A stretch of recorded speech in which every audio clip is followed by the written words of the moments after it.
नगर निगम की दुकानों को निगम के सिकमी किराएदारों द्वारा दूसरे लोगों को दिए जाने के मामले का आज मंडलायुक्त आंजनेय कुमार सिंह, महापौर विनोद अग्रवाल, नगर विधायक रितेश गुप्ता और नगरायुक्त दिव्यांशु पटेल के बीच हुई गहन बैठक के बाद पटाक्षेप हो गया, जिसमें व्यापारियों ने भी सहमति जताते हुए फैसले का स्वागत किया है। नगरायुक्त दिव्यांशु पटेल ने विधान केसरी संवाददाता सनेश ठाकुर से बातचीत करते हुए बताया कि शासनादेश के अनुरूप नगर निगम द्वारा बहुत नॉमिनल किराया वृद्धि की गई थी, जिसको लेकर कुछ लोगों द्वारा भ्रम की स्थिति बनाई गई। बैठक में निर्णय हुआ है कि जिन लोगों ने नगर निगम से दुकानें लेकर दूसरे लोगों को लाखों रुपए में इन दुकानों को दे दिया गया था, वो पूरी तरह से अवैध है, जिस पर नगर विधायक ने भी सहमति जताई। नगर आयुक्त ने बताया कि सभी सिकमी किराएदारों को नगर निगम मौका दे रहा है कि ऐसे सभी आवंटी अपना नामांतरण शुल्क जमा कराकर स्वीकृत रेट पर दुकानें ले लें।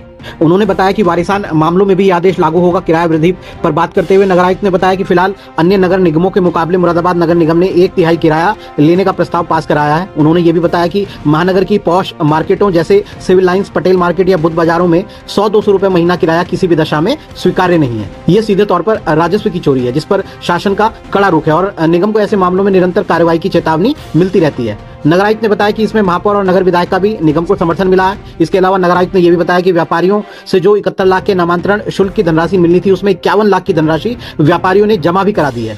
करीब 50 व्यापारी ऐसे हैं जिन्होंने सिकमी किराएदारी से वास्तविक किराएदारी लेना स्वीकार कर लिया है और भ्रम फैलाने वालों पर मंडलायुक्त ने कड़ा रुख अपनाया है। उन्होंने ये भी बताया कि जो हड़ताल जैसा भ्रम फैलाया जा रहा था वो बिल्कुल गलत है। मार्केट पूरी तरह से खुली है। उन्होंने कहा नगर निगम पूरी तरह से व्यापारी बंधुओं के साथ है। किराया फाइनल किए जाने के सवाल पर नगर आयुक्त ने कहा है कि जो 2015-16 का डीएम सर्किल रेट के अनुसार किराया प्रस्तावित था, नगर निगम ने अलग अलग मार्केट के अनुसार वही किराया निर्धारित किया है। नगर निगम 2025 के सर्किल रेट के अनुसार किराया न लेकर 8 साल पुरानी दरों पर किराया लेगा। व्यापारी हितों को ध्यान में रखते हुए ऐसा निर्णय आज कमिश्नर साहब की अध्यक्षता में हुई बैठक में लिया गया है। देखिए मुरादाबाद से विधान केसरी के लिए सनेश ठाकुर की ये रिपोर्ट।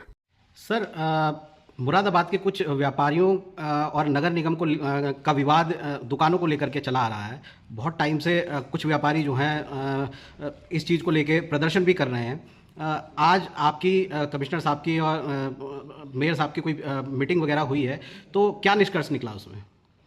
देखिए, नगर निगम बोर्ड बैठक में माननीय महापौर जी के द्वारा और जो हमारा पूरा सदन था उसके द्वारा नगर निगम हित में, जैसा कि माननीय मुख्यमंत्री जी ने समय समय पर हमें निर्देशित भी कर रखा है कि नगर निगम आर्थिक रूप से स्वावलंबी बने, उसी क्रम में जो भी हमारे सुसंगत शासनादेश थे उसके क्रम में बहुत ही न्यूनतम और बहुत ही नॉमिनल एक फीस हमारी जो थी किराया वृद्धि की गई थी और उसको लेकर कतिपय व्यक्तियों के द्वारा इसमें भ्रम की स्थिति बनाई गई। समय समय पर नगर निगम मुरादाबाद के द्वारा प्रेस नोट के माध्यम से मीडिया बंधुओं को भी अवगत कराया गया है।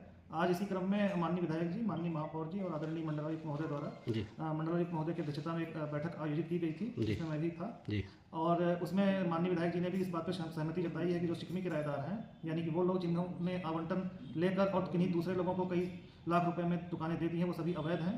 तो वो उनको नगर निगम एक मौका दे रहा है कि अपना नामांतरण शुल्क जमा करा के अपना उस पर अपनी किराएदारी का जो भी स्वीकृत रेट है उसके तहत काम करा लें। साथ ही जो हमारे वारिसान के मामले हैं उन पर भी हमारा यही मानना है।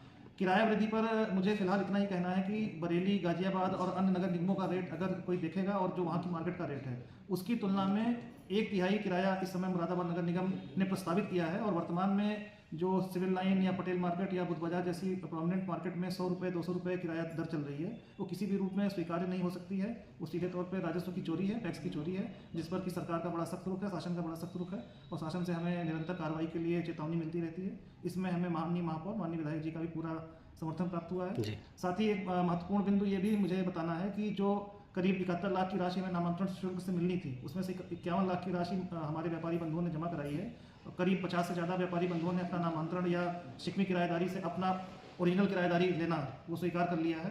तो जाहिर सी बात है, ये कतिपय लोग हैं जो भ्रम की स्थिति फैला रहे थे, इन पे कमिश्नर साहब ने बड़ा कड़ा रुख अपनाया है और जो कोई भी हड़ताल जैसी जो भ्रम फैलाया जा रहा था ऐसी कोई स्थिति नहीं है। मार्केट पूरी तरीके से खुली है, हम सभी अपने व्यापारी बंधुओं के साथ हैं। सर, एक सवाल मेरा ये है कि किराया क्या फाइनलाइज हुआ है? देखिए, किराया अलग अलग मार्केट रेट का अलग अलग तरीके से होता है और जो डीएम सर्किल रेट है 2015-16 का, वो मेयर साहब ने अभी प्रस्तावित कराया था, उसे पास कराया था। वर्तमान में 2024-25 का रेट ना लेते हुए हमने 8-9 साल पहले का रेट लिया है ताकि व्यापारी हित में ये किराया न्यूनतम ही रहे। और अगर हम कंपैरिजन करें तो बरेली और गाजियाबाद में जो नामांतरण शुल्क है या किराया है वो 75 गुना तक लिया जा रहा है, जबकि यहाँ पर हमने बहुत ही न्यूनतम वृद्धि करते हुए अगर किसी एक मार्केट का 30,000 मार्केट रेट है उस पर हमारा जो किराया है वो करीब 3200 से लेकर 5000 के बीच में हमने लगाया है। इससे स्पष्ट होता है कि सारा जो ये कार्य है वो निगम को आर्थिक रूप से स्वावलंबी बनाने के साथ साथ व्यापारी हित में भी लिया गया है और इस पे व्यापारियों का हमें पूरा समर्थन भी मिल रहा है।